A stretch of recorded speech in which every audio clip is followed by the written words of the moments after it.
Bonsoir à vous.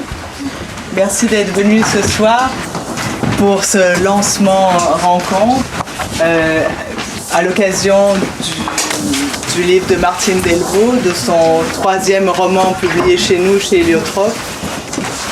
Un troisième roman ardent et rageur.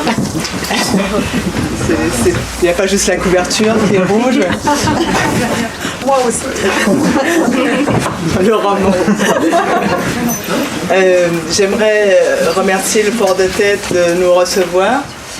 Est-ce que je vous ai déjà remercié d'être venus? En tout cas, je vous remercie d'être venus nombreux. Julien va animer la rencontre. Je le remercie de cela. Merci beaucoup, bonne soirée. Moi, j'ai ajouté un remerciement qui est à Olga et Florence, les éditrices d'Héliotrope, d'avoir eu l'initiative. Je vous remercie d'être venus donc à ce lancement des Cascadeurs de l'amour n'ont pas droit au doublage de Martine Delvaux. Martine a écrit des essais fiction et 3 romans, publiés les 3 chez Héliotrope. C'est quand le bonheur en 2007, Rose amère en 2009 et ces Cascadeurs pour lesquels nous sommes réunis ce soir.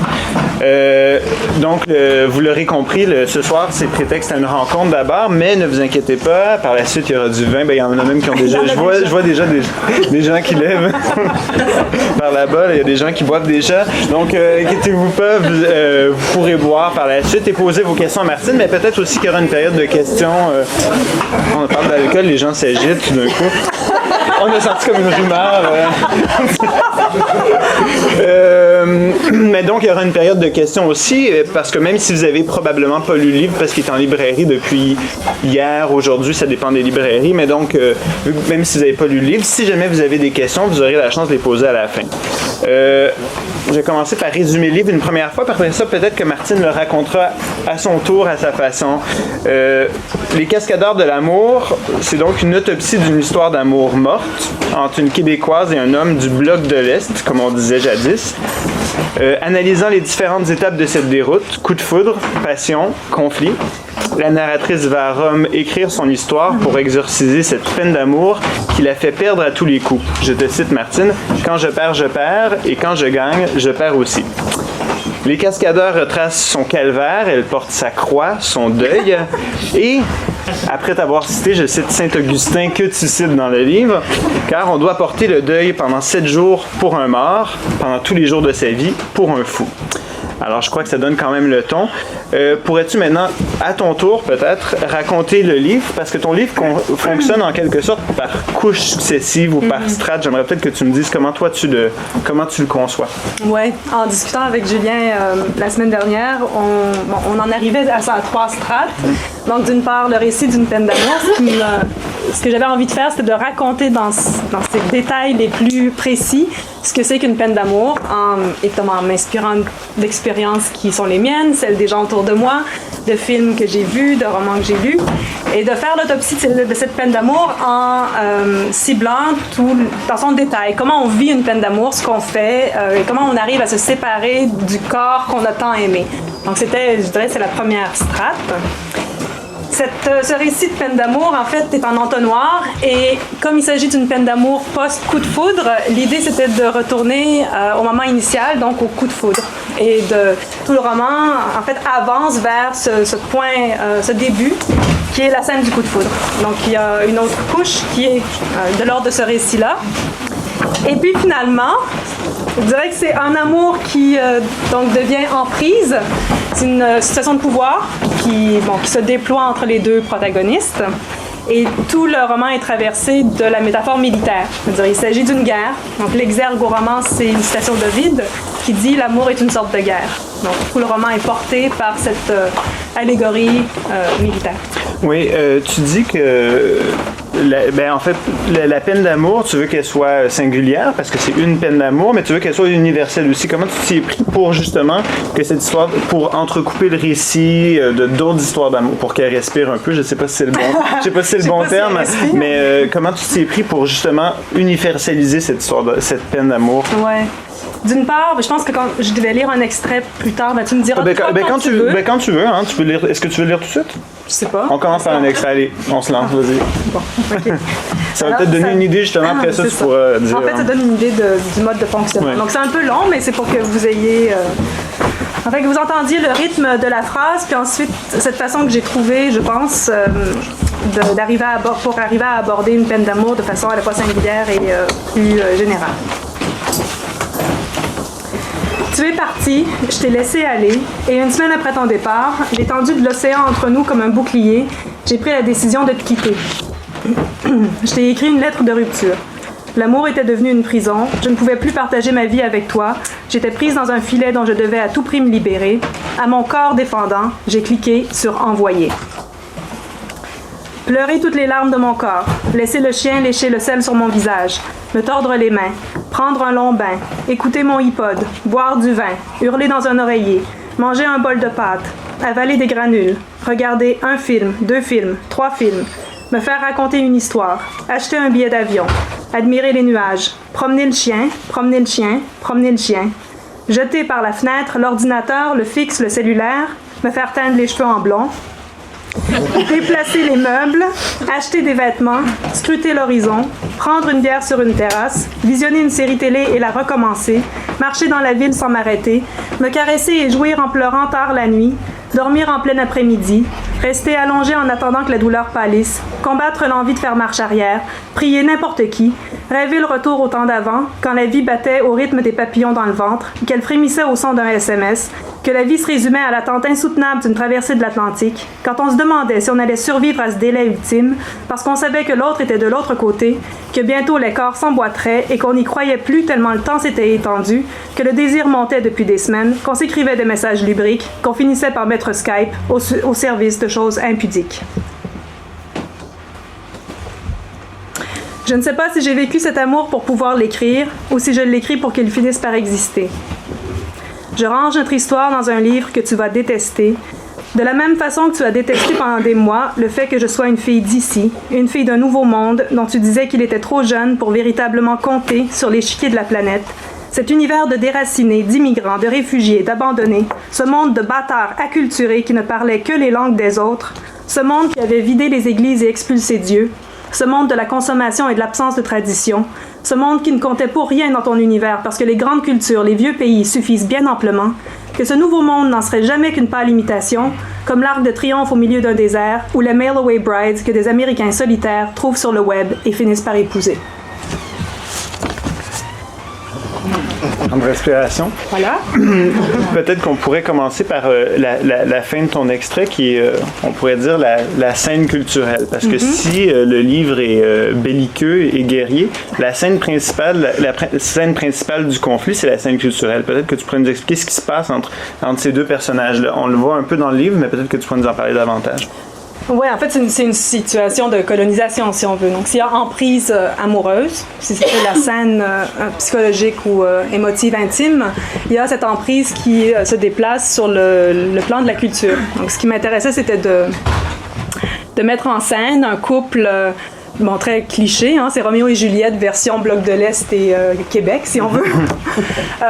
Et donc, ce couple qui est en conflit parce que lui, s'associant, défendant une culture millénaire, les vieilles pierres, la poussière, le verre à bois, tout ça, considère que la culture, l'Amérique, de façon générale, et puis de plus en plus étroitement, le Québec en particulier, ça vaut pas la peine d'exister.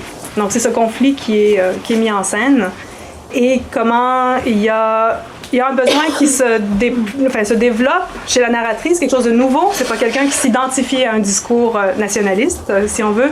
Elle se sent pas québécoise plus qu'il faut, mais il y a un moment où elle dit l'avenue coloniale, donc le lieu de l'appartement, est devenue les plaines d'Abraham. Donc, elle est appelée à défendre son identité devant cet envahisseur. autre chose qui est assez remarquable dans l'extrait que tu as lu, c'est que le livre est une adresse. D'un bout à l'autre est une adresse. Pourquoi tu l'as pensé comme ça? C'était quoi cette impulsion de vouloir en faire une adresse violente, je le répète, mais je pense que c'est essentiel dans la compréhension du livre. Oui, en fait, on pourrait penser qu'il s'agit d'une lettre de rupture, mais c'est pas une lettre de rupture, c'est une lettre post-rupture. C'est-à-dire que c'est la lettre qui dit tout ce qui a été dit des milliers de fois et qui n'a toujours pas été entendu, et elle va le dire une fois pour toutes. C'est-à-dire qu'après, c'est terminé, elle n'ouvrira plus la bouche. Donc c'est un peu ça, c'est l'ultime lettre qui fait 170 pages, et donc elle ne lui envoie pas, c'est-à-dire qu'elle écrit pour elle-même, si on veut, mais elle s'adresse à lui. Donc ça lui dit tout ce qu'elle lui a déjà dit, mais elle s'acharne.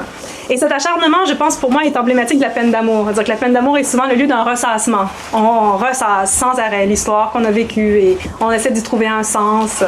On a du mal à s'en sortir. Et le roman est construit comme ça, comme un ressassement. Donc, il y a beaucoup de mouvements, de vagues, je dirais, de répétitions. On revient sans arrêt sur des scènes qu'on revoit, qu'on revit.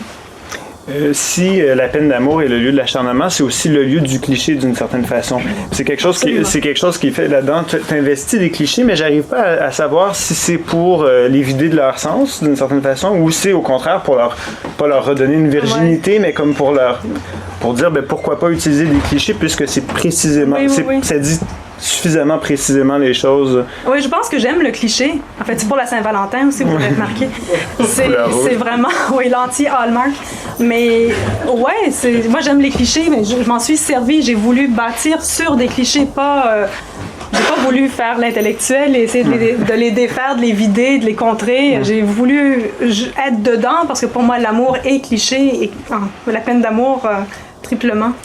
Puis, je dis cliché, mais c'est aussi des références culturelles. Puis ça se joue de deux. En fait, je vais commencer par les références culturelles. Peut-être que tu pourrais dire aux gens un peu comment tu fais appel à d'autres histoires d'amour, mais certaines célèbres te disent Roméo et Juliette, mais tu mises plus sur Antoine et Cléopâtre, en fait, dans le livre. Mais j'aimerais que tu nous parles de ces références culturelles qui t'aident à structurer cette peine d'amour-là. Ouais, certaines sont plus pop, certaines sont plus érudites ou enfin. Ouais, c'est ça. Je vais un peu dans tous les sens. Il y en a qui sont pas nommés aussi, mais qui sont convoqués dans l'esprit du roman. Love Story est un des grands objets de mon adolescence. West Side Story aussi. C'est les téléséries, les soaps américains qui sont restés un peu dans mon inconscient. Il y a Shakespeare, évidemment. Il y a des grandes histoires. Ça se passe à Rome. Enfin, je pense que tu vas finir... Enfin, on va peut-être en parler, je sais pas. La narratrice est à Rome au moment où elle écrit, donc elle investit son imaginaire et investit aussi de l'histoire romaine. Donc, Shakespeare, Antoine et Cléopâtre, ça devient une espèce de leitmotiv aussi. Dostoïevski, Crime et Châtiment, donc le rapport entre Raskolnikov et Sonia. Des grandes histoires d'amour comme ça qui vont traverser et je pense que c'est une façon... C'est pas un roman psychologique, étonnamment. Mm-hmm. C'est pas un roman qui raconte comment la narratrice en est arrivée à ça, pourquoi elle l'a vécu comme ça. Il n'y a pas d'histoire de la narratrice, il n'y a pas d'enfance, ou très peu. C'est pas comme ça que je l'ai construit. Je l'ai construit en allant piger des scènes à droite, à gauche. Donc, il y a toujours une sorte de désir de sortir de la peine d'amour pour aller ailleurs. Donc, en racontant l'histoire de quelqu'un d'autre. Donc, cette histoire de quelqu'un d'autre peut être l'anecdote... de l'ami Constantin, de l'ami Julia qui a vécu telle chose, mais peut aussi s'accrocher à des films ou à des livres que la narratrice convoque pour justement sortir de sa peine d'amour, pour se comparer à d'autres, si on veut, trouver une sorte de repos dans les histoires des autres. Une autre chose qui est pas psychologique du tout dans ton livre, c'est qu'en fait, le personnage de l'autre est complètement stéréotypé. C'est le tchèque. C'est ce qu'on en sait. Pourquoi t'as voulu qu'il soit à ce point absent, puis en fait que la parole de la narratrice soit à ce point puissante, mais que la parole soit à ce point puissante qu'elle finisse par anéantir complètement la figure de l'autre qui finit par être réduite. J'ai répondu à la question en la posant, mais peut-être en le disant, je réalisais que je me l'ai expliqué à moi-même. Donc en fait, mais là où on peut aller, c'est que oui, elle l'a réduit en miettes, donc c'est un revirement, évidemment une prise de pouvoir. Elle fait volte-face, elle prend les armes. Donc elle prend les armes contre lui, comme on disait tout à l'heure, l'envahisseur. Mais le point de départ, c'est qu'il s'agit d'un amour qui naît dans un coup de foudre. Et donc cette personne aimée au fond, ce que j'essaie de montrer, c'est qu'au départ, n'a jamais existé. Que c'est une création, donc il ne peut pas être présent, il n'est que créé par son imaginaire. Et c'est ce qu'elle raconte, elle est aux prises avec ça, elle dit mais comment on fait pour se défaire de ça? Comment on fait pour faire le deuil de quelqu'un qui est vivant alors qu'il est, enfin, il est vivant, mais il est aussi non existant. En fait, je l'ai imaginé. Donc c'est un peu ça, c'est pour ça qu'il est si, à la fois si stéréotypé et si absent. Oui. Tu l'as évoqué, Rome, mais c'est loin d'être anecdotique, en fait, la présence de Rome dans le livre. Puis non seulement ça, les lieux géographiques sont loin d'être au-delà du stéréotype bloc de l'Est qui vit à Montréal. Il y a aussi le fait que l'histoire se passe en bonne partie à Rome. Peut-être que j'aimerais que tu nous parles des lieux géographiques du livre parce que tu nous as parlé des strates, comment le livre se structurait pour toi, du moins dans ta tête, en strates. Ces strates-là sont par ailleurs pas non plus apparentes, c'est-à-dire que le livre n'est pas divisé d'une... mais par contre, les lieux géographiques vraiment comme délimitent le territoire du livre. Peut-être que j'aimerais que tu nous parles de comment tu as structuré le livre autour de ces lieux géographiques-là. Ouais. Puis pourquoi Rome aussi? Peut-être que c'est une autre sous-question. Pourquoi Rome? Bon, Rome est le lieu de la rencontre. Donc, dans le récit, elle retourne à Rome écrire cette dernière lettre parce que c'est là qu'ils se sont rencontrés. Donc, elle fait une boucle. Mais quand on avance dans le roman, on se rend compte qu'au fond, Rome est aussi... Le seul souvenir d'enfance qu'il y a est un souvenir accroché à Rome. C'est-à-dire qu'elle est allée à Rome à 12 ans, elle est tombée amoureuse de cette ville. Et pendant ce séjour à Rome, elle est allée à la Villa Borghese. Elle a vu la célèbre statue du Bernin, Apollon et Daphné. Donc, si vous connaissez Apollon et Daphné, c'est Daphné qui se transforme en laurier pour échapper à Apollon qui veut évidemment la posséder. Donc, cette image d'Apollon et Daphné, en fait, traverse tout le roman. On pourrait dire que ça résume le roman. C'est l'image phare, qui est une sorte d'allégorie du roman. Donc, Rome est structurante comme ville dans le roman parce que c'est le lieu où elle part. C'est le lieu de point de rencontre, mais c'est le lieu qui va lui permettre de, si on veut parler de guérison, en tout cas de s'en sortir.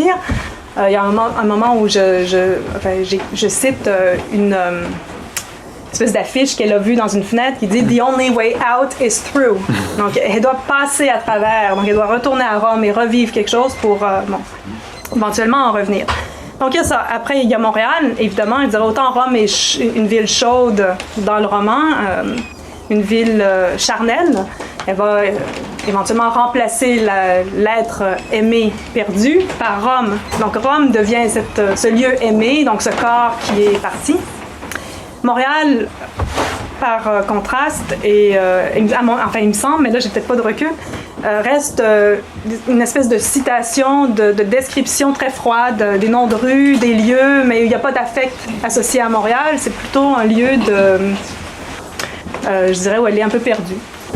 Et puis après, il y a l'Est, mais l'Est de façon très, très générale, qui là aussi est un tissu de clichés. Donc Rome devient le seul lieu qui est vraiment investi affectivement et charnellement, je dirais, par la narratrice. Je sais pas si tu es d'accord. Je suis tout à fait d'accord. Non, mais c'est pas une blague, je suis d'accord. Pour vrai, c'est que tu me dis que tu es d'accord. Quelque chose que je me demandais en lisant le livre, parce que c'est quelque chose qui était déjà très présent dans Rose amère. C'est-à-dire que c'était à la fois un roman qui était très pop. Ben, en fait, son titre était parfait en Rose amère, parce que c'était un roman qui était très pop, mais avec quelque chose d'assez acidulé. Bon, enfin. J'ai retrouvé un peu la même chose dans celui-là. C'est-à-dire que j'arrivais pas à déterminer, peut-être qu'il n'y a pas moyen de déterminer, mais peut-être que tu as une réponse. Si c'est un roman sentimental ou un anti-roman sentimental. J'arrivais pas à déterminer vraiment ce que c'était. Mais je pense que le roman ne sait pas non plus lui-même si il est l'un ou l'autre. Le roman et la romancière ne le sait pas tout à fait. C'est ça. Je pense que c'est les deux. C'est la Saint-Valentin et l'anti-Saint-Valentin. Oui. Oui, je crois. Puis... Saint-Valentin. J'ai des questions plus peut-être de cuisine parce que ton travail est toujours assez marqué par quelque chose d'assez fragmentaire. C'était particulièrement le cas dans C'est quand le bonheur. Ça l'était déjà un peu moins dans Rose amère, mais qui était quand même divisé en 3 grands blocs avec une structure. Là, le fragment est à la fois disparu en apparence, mais il reste quelque chose de fragmentaire. Peut-être que j'aimerais que tu décrives, si tu peux le décrire avec autant de recul comme ça, ce qui serait ta poétique. Parce que d'une certaine façon, j'utilise un grand mot, mais juste pour dire que cette pratique du fragment ou cette pratique du petit, du minuscule, c'est quelque chose quand même qui est une constante dans ton œuvre. Oui, absolument. Je pense que le fragment permet Puis c'est vrai que bon, dans les cascadeurs, le fragment s'est allongé. Il est plus long, mais il est quand même là. C'est-à-dire qu'il y a une chute. Et je pense que la chute du fragment, pour moi, est importante. Ça permet de faire des tableaux. On pense à des instantanés, des polaroids, des images comme ça qu'on peut capter. Je fonctionne un peu moins comme ça dans les cascadeurs, mais ça reste. C'est encore là. Et je pense que la constante, ce qui m'intéresse, c'est de mettre une loupe sur le réel, de zoomer. Enfin, j'aime le zoom, donc je peux... c'est pour ça que je dis qu'il n'y a pas de psychologie comme telle. M'intéresse peu le portrait psychologique, toute la généalogie d'un personnage. Ce qui m'intéresse, c'est ce que le personnage fait, comment il fait les choses et le détail de ce qu'il fait. Donc il y a beaucoup de descriptions très détaillées et c'est là que je pense que les gens peuvent s'y retrouver. Oui. Se reconnaître. Puis la pratique de la citation aussi, parce qu'il y a certaines citations qui sont affichées ou qui sont explicites, d'autres ne le sont pas. Je trouve que ça contribue à cet aspect fragmentaire du livre. Dis-moi si j'ai tort. Donc, oui, non, c'est tout à fait. Tu as tout à fait raison. Une autre question de cuisine, quand on se parlait justement dans la pré-entrevue, à un moment donné, tu m'as dit comme ça, je suis une voleuse. Alors, c'est pas une façon pour moi de te poser plus élégamment la question de l'autofiction dont on parlera pas ce soir, même si j'ai remarqué que tu avais fait ça avec tes cheveux quand tu as dit « me sens blonde », mais bon, c'était une blague. Mais j'aimerais quand même que tu me dises pourquoi tu m'as dit ça, je suis une voleuse. C'est-à-dire, qu'est-ce que ça nous dit sur ta pratique quand tu es en train d'écrire un roman? Comment tu... Ben, je vole. Je vole plein de trucs à plein de gens. Ça, c'est juste... des gens, mais à toutes sortes de choses. Je vais citer des chansons, par exemple, et des fois, j'oublie même d'où j'ai pris la citation. Enfin, il y a du Cœur de pirate là-dedans, il y a du Shakespeare, il y a du Dostoïevski. Il y a un moment après coup, quand c'est terminé, je dois aller retrouver les citations que j'ai piquées, et je m'en souviens plus, parce que tout a été tellement tissé à l'intérieur de mon texte que j'arrive pas à repérer mes propres cambriolages. Donc, je fais ça pour des textes, des chansons, je fais ça avec les gens qui m'entourent. Mais je leur prends des citations, ils disent des choses, j'aime comment les gens parlent et je prends les mots. Dans C'est quand le bonheur, j'avais beaucoup travaillé comme ça, à aller citer le personnage dont je parlais. C'était quoi ta question encore? Voleuse. C'est ça. Ça fonctionne comme ça. C'est ça, être une voleuse. Ouais. Tu as fait une sorte d'expérimentation avec ce livre-là. Je ne sais pas si ça t'intéresse d'en parler, mais moi, j'ai trouvé que c'était très cohérent par rapport au livre. C'est que avant le livre, tu as écrit une espèce de micro-roman sur Twitter en je sais plus combien de fragments, 60 quelques ou presque 90. Oui, c'était sur 3 mois plus ou moins, un fragment par jour. Puis là, depuis environ une semaine, tu tiens sur Facebook ton journal qui est l'après-livre. J'aimerais peut-être que tu nous parles pourquoi tu fais ça au-delà des raisons, disons, promotionnelles qui sont pas accessoires pour autant. Non, mais c'est-à-dire, c'est une façon de faire vivre. Ce que je voulais dire par là, c'est que c'est une façon de faire vivre c'est une façon de faire vivre le livre, mais au-delà de ça, qu'est-ce que ça apporte à ta pratique créative, peut-être d'utiliser des formes qui sont plus éphémères comme ça? C'est éphémère, mais c'est sous contrainte. En fait, j'aime les écritures sous contrainte. Okay. Pas du stylo lipo, là, puis je suis pas une maniaque de ça, mais Twitter, je trouvais ça intéressant d'écrire, de m'astreindre, dire écrire tous les jours 140 caractères, et en 140 caractères, arriver à créer une scène. Donc, j'ai fait ça, sans me rendre compte qu'au fond, j'étais en train de réécrire les cascadeurs d'une certaine façon. Donc, ça donnait un peu la même histoire, mais je pense avec une autre coloration, avec plus de violence, du suspense. Moi, j'avais envie de jouer aussi sur la forme, sur le mystère. Enfin, comment on peut bâtir une histoire avec du mystère. Je suis pas très bonne là-dedans. Et Twitter me permettait par le peu de caractères, me forçait à insuffler du mystère à mes affaires. Donc ça, ça a été cet exercice-là. Ça s'est arrêté. Et là, le journal sur Facebook, j'avais envie... C'est pas clair pour moi, mais j'avais envie que le livre continue à vivre, mais pas le livre comme tel, mais comment on vit après la fin d'un livre. Enfin, il y a quelque chose... des fois, ça paraît, et puis c'est terminé. Il n'y a rien qui continue, sinon, ce qui se passe autour de nous, mais comme écrivain, on laisse un peu aller le livre et on passe à autre chose. Et là, j'avais envie de faire une passerelle, peut-être, entre ce roman-là et ce qui peut-être va suivre, ou non, mais en tout cas de continuer à le faire vivre. C'est comme un spin-off des cascadeurs. Et Facebook est bien parce que c'est un peu comme Twitter, mais avec plus de place, mais c'est aussi l'usage du fragment, évidemment. Donc c'est des petits statuts, ils doivent être percutants, idéalement. ils doivent faire rire. Enfin bon, il faut qu'il y ait quelque chose. Donc j'aime cette forme. C'est une autre forme de contrainte. D'ailleurs, je vous invite à y aller. Vous n'avez même pas besoin d'être amis. Vous pouvez la demander comme ami aussi. Mais là, c'est ouvert, mais oui, pas ad vitam aeternam. Oui, c'est ça. Mais là, profitez-en pendant qu'ils sont encore ouverts. C'est ça, je ne sais pas pour combien de temps tu vas faire ça. Mais il faut aller voir le journal. Jusqu'à la Saint-Valentin. Vous pouvez aller voir le journal des cascadeurs pour ceux qui sont sur Facebook. Je réfléchissais à ça, puis je me demandais, comme ça, si on pouvait faire des liens avec ta pratique, disons, théorique, tout ça. Puis c'est parce qu'on en avait parlé, puis je t'avais félicité, disons, de faire des romans qui ne sont pas des romans d'universitaire. Je t'en avais félicité, j'avais dit félicitations, tu réussis à faire des romans qui sont réellement pop. Puis là, je réfléchissais quand même, tu sais, on se défait pas, je réfléchissais quand même à savoir s'il y avait des liens avec ta pratique. Puis je me suis posé la question, est-ce qu'on peut voir ça comme un roman féministe, d'empowerment, hein, ou est-ce que tu penses que le livre a quelque chose de revendicateur ou, enfin, puis là, tu m'as dit qu'il y a des gens qui t'en avaient parlé puis que les gens n'étaient pas tous du même avis. J'aimerais peut-être que toi, comment tu l'as pensé? Moi, je l'ai pas pensé. Je veux dire, bon, je pense pas les romans comme je pense mes cours. Donc, c'est sûr, c'est pas du tout dans cette perspective-là que je pense les choses. Après coup, on me renvoie cette image. On me dit, c'est un roman... c'est une dégaine. Elle sort une arme de sa poche et elle la pointe sur quelqu'un et elle reprend une forme de pouvoir. Donc c'est sûr que c'est un récit d'empowerment, absolument. Mais je ne l'ai pas construit comme ça.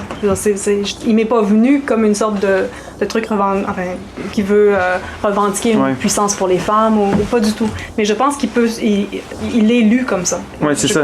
Oui, ma question n'était pas tant une question justement de avant, mais plutôt comment tu voyais que le roman était reçu. Je pense qu'il vit de cette façon-là. Il vit de cette façon-là. Est-ce que les gens auraient peut-être des questions? Parce que je veux que ça reste quand même, hein, vu que c'est un lancement, peut-être que... c'est bon, là. C'est bon, là? C'est bon, là? Non, mais c'est bon, mais je suis sûr que dans tous ces gens-là, il y a au moins une personne qui a une question. Je sais pas, ils n'ont pas lu le livre. En fait, moi, je savais qu'elle allait ça. Parce que, étant donné que je t'ai suivi sur Twitter et sur Facebook aussi, je me disais, ça s'en vient, il est en train d'installer. Des fois, tu te dis, bon, ben, qu'est-ce qui se passe dans la vie de Martine en ce moment? Il y a ça aussi. Et effectivement, là, je me suis, quand j'ai vu le livre tantôt, je me suis dit, bon, d'accord, là, je commence à voir ce qui se passe. Mais là, tu nous dis le 14 février, donc la Saint-Valentin. Mais je me demandais jusqu'où tu allais aller. Et donc là, c'est évidemment, moi, je te suis déjà, mais le fait que tu avais été sur Twitter, puis que là, c'était comme du teaser qui était là, mais c'est une autre histoire. Donc là, j'ai bien hâte de rentrer dans le roman, parce que j'ai suivi les deux histoires parallèles qui sont là en ce moment. Et effectivement, tu avais bien utilisé Facebook, parce que là, tout d'un coup, tu étais célibataire, et là... Qu'est-ce qui est arrivé? Oui, voilà, c'est ça. C'est fou comme c'est facile sur Facebook. Quand on change de statut, et tout d'un coup, qu'est-ce qui t'arrive dans sa vie? Alors que c'est le cas depuis longtemps. Mais bon, tout d'un coup, c'est annoncé, donc ça devient extrêmement intéressant. Oui, mais c'est ça. Alors, si vous lisez le roman, enfin, vous n'êtes pas obligé, mais si jamais vous le faites, et que vous retournez sur Facebook, après, vous pourrez voir comment j'ai semé des indices un peu partout qui renvoient au roman. Donc c'est un peu ça l'idée. Je me suis amusée, parce qu'évidemment je m'amuse avec moi-même, là. Personne n'a lu le roman, donc je me suis amusée à me mettre des indices pour me prouver que je connaissais bien mon texte. Il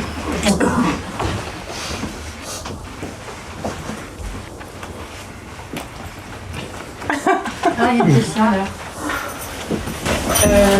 J'ai eu l'impression tout à l'heure que vous insistiez sur le fait que c'était pas un roman psychologique.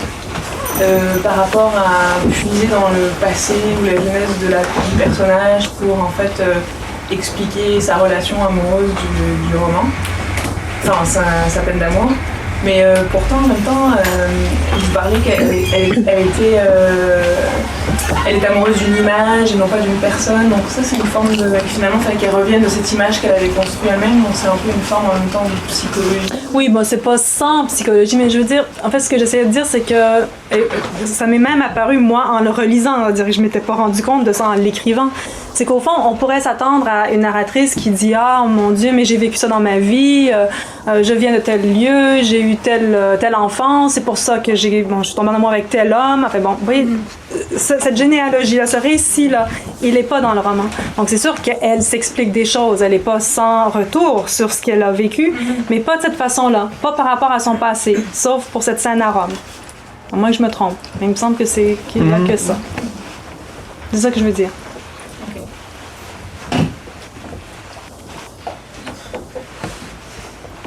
C'est super intéressant que tu parles du fait que l'être aimé est construit finalement par nous, comme une sorte de projection. Mais je me demande si c'est pas toujours le cas pour tout, en fait. Ben, pour Anne Dufourmentel, en cas d'amour, oui, malheureusement. Oui, voilà. Mais bon. Mais c'est encore plus dramatique lorsque il n'y a aucune entente et qu'en fait on se rend compte qu'on s'est totalement couré sur la personne. Ouais, c'est comme à puissance 10. Ouais. Deux fois, on peut s'en réchapper, peut-être pas dans ce cas-là. Est-ce qu'on continue la discussion de façon plus informelle? Oui, hein? Les gens sont timides, puis je sais que la torture est finie. Merci beaucoup.